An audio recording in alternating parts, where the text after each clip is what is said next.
सपा प्रदेश अध्यक्ष नरेश उत्तम ने पत्रकारों से रूबरू होते हुए भाजपा सरकार पर तंज कसा।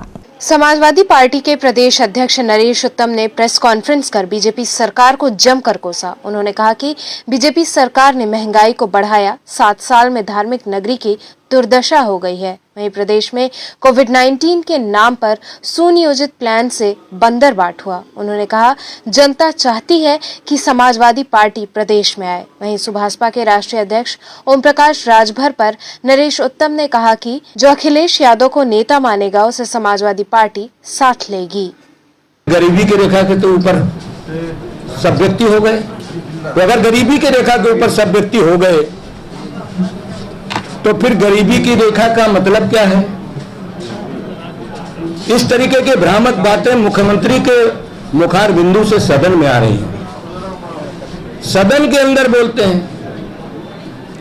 पत्रकार भाई जब इस बात की असलियत को अपने अखबारों में लिखते हैं तो बोले पत्रकार गलत लिखते हैं। हमने मुख्यमंत्री जी से अभी उत्तर प्रदेश गुंडा नियंत्रण विधेयक संशोधन जो आया उत्तर प्रदेश के सदन में, हमने पूछा, सदन के अंदर पूछा कि आखिर गुंडा नियंत्रण विधेयक संशोधन लाने की आवश्यकता क्या है।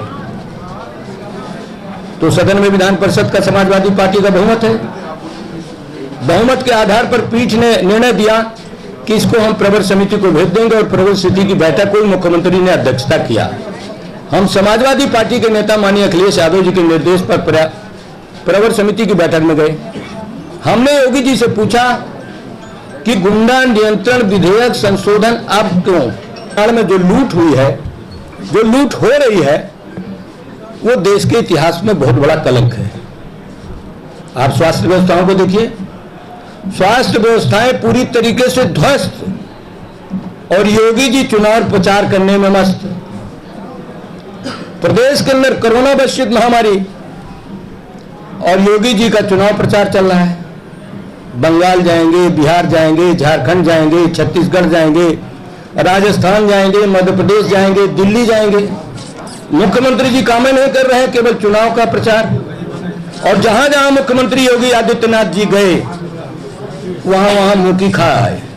अभी बंगाल में बेईमानी से बिहार में, झारखंड में बीजेपी हारी, छत्तीसगढ़ में बीजेपी हारी, मध्य प्रदेश में बीजेपी हारी, राजस्थान में बीजेपी हारी, दिल्ली में बीजेपी हारी, पंजाब में बीजेपी हारी।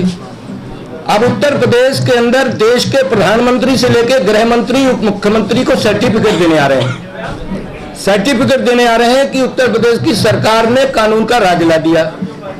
अब कानून की राज की बात उत्तर प्रदेश में आकर के देश के गृह मंत्री बोलते हैं। वो कितना कानून का पालन करते हैं पूरे देश और दुनिया जानती है कि उत्तर प्रदेश में कौन सा कानून लागू है। केवल आपके खिलाफ बोलने वाले और देश के संविधान के अनुरूप बोलने वाले लोगों का दमन करना कानून है।